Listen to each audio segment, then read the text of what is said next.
Hello बच्चों, good morning. तो आज हम बिहार बोर्ड का हमारी अर्थव्यवस्था चंद्रिका जो कि चैप्टर नंबर 3 और चैप्टर का नाम हो गया मुद्रा, बचत एवं साख। ठीक है बाबू, जिसे आप सोशल साइंस भी कर सकते हैं। तो यानी कि सोशल साइंस का हम टोटल 4 भाग होता है इसमें, तो इसमें से हम 3 भाग कवर कर लिए हैं और यह लास्ट भाग है। ठीक है बाबू, तो इसमें हम आपको यही कहना चाहते हैं कि आपको चंद्रिका खरीदने की कोई ज़रूरत नहीं है, क्योंकि यहाँ हर एक चैप्टर बाय चैप्टर करके कवर करके प्लेलिस्ट में डाल दिया गया है। तो आप चाहे तो वहाँ से जाके आप इस्तेमाल कर सकते हैं। ठीक है बाबू, हालांकि इसमें बहुत सारा प्रश्न आता है क्या सर हमें चंद्रिका इस्तेमाल करना चाहिए या नहीं करना चाहिए, या फिर चंद्रिका से क्या लाभ होता है, फिर क्या हानि होता है। ठीक है बाबू, तो हम देखो तुमको बताते हैं, चंद्रिका आराम से आप इस्तेमाल कर सकते हो, इसमें कोई शर्म वाली बात है ही नहीं। हालांकि हम इससे पिछला वीडियो में भी पूरे डिटेल्स में बता दिए। ठीक है बाबू, तो आप वहीं से जाके इसको आप सुन सकते हो। ठीक हो, यानी कि पीछे हम कवर पूरा कर चुके हैं।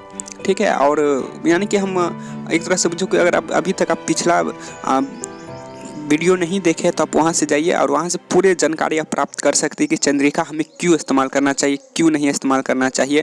ठीक है बाबू, और इससे भी बहुत सारा प्रश्न का हम उत्तर दिए है, जैसे कि स्टूडेंट लोग कमेंट करके पूछते हैं कि क्या सर चंद्रिका से हमें क्या लाभ होता है, क्या हानि होता है। तो हम एक एक करके वहाँ पर सारा कुछ क्वेश्चन का आंसर दिए है। ठीक है, हालांकि इसमें ये भी कुछ स्टूडेंट्स के मन में प्रश्न उठ जाता है कभी कभी, क्या सर यहाँ से हम जो क्वेश्चन आंसर याद करके परीक्षा में लिखेंगे तो क्या सर नंबर काट लिया जाता है या फिर नहीं काटा जाता है। इससे भी रिलेटेड हम वहाँ पे कुछ इसका आंसर दिए हुए हैं। हालांकि हम आपको यहाँ से थोड़ा सा बता देते हैं।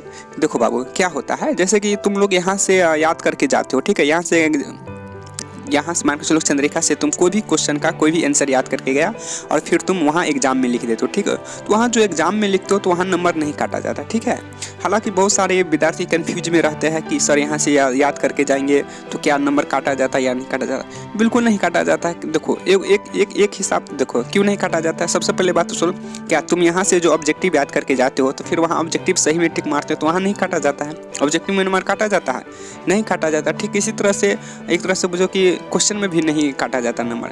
हालांकि इसके और थोड़ा सा मानकर चलो कि प्रश्न का जो उत्तर लिख कर आते हो, कोई भी प्रश्न का कोई भी उत्तर लिख के आते हो चंद्रिका से याद करके, तो इसमें थोड़ा और विस्तार से हम थोड़ा हल्का हम आपको हिंट्स दे देते। ठीक है, देखो बाबू, जो यानी कि एग्जामिनर में जो होते हैं, यानी कि जो एग्जाम का क्वेश्चन सेट करते हैं, वो तो क्वेश्चन सेट करके एग्जाम हॉल में भेज देते हैं। तो फिर आप लोग यानी कि एग्जाम देकर घर आते हो, तो फिर जैसे कि घर आते हो तो वहाँ का जो कॉपी होता है वो किसी सर के यहाँ व्हाटएवर कहीं भी जाए वहाँ चेक होने चले जाते हैं। ठीक है, तो जो सर चेक करते रहते हैं तो उसको ये मतलब नहीं रहता है कि जो क्वेश्चन लिखा गया है तो फिर वह विद्यार्थी कोई भी हो, ABCD कोई भी विद्यार्थी हो।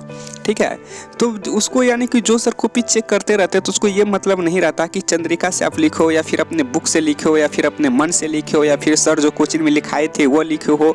यानी कि आप कहीं से भी लिखो, उस सर को कोई मतलब नहीं रहता है। सर को सिर्फ इतना ही मतलब रहता है कि जैसे कि कोई क्वेश्चन पूछा गया, ठीक है, उस क्वेश्चन का आप कितनी अच्छी तरह से क्वेश्चन का आंसर देख कर आए हो, उसके हिसाब से आपको फुल नंबर मिलता है या फिर हाफ नंबर मिलता है या फिर पूरा नंबर काट लिया जाता है। ठीक है बाबू, तो सिर्फ जो कॉपी चेक करते रहते उसको बस इतना ही मतलब रहता है कि अब जो आंसर पूछा गया उस आंसर का आप कितनी अच्छी तरह से क्वेश्चन का आंसर देकर आए हो, उसके हिसाब से आपको फुल नंबर मिलता है। ठीक है बाबू, उसको कोई मतलब रहता ही नहीं है कि आप चंद्रिका से लिखे हो या फिर बुक से लिखे हो या फिर किसी गाइड से लिखे हो या फिर अपने मन से लिखे हो या फिर कोई सर कोई अपने कोचिंग में। देखो कोई भी सर जो लिखाते हैं तो हर कोचिंग में हर माने कि देखो अर्थव्यवस्था किसे कहते हैं। ठीक है, एग्जाम्पल में हम ले लेते हैं।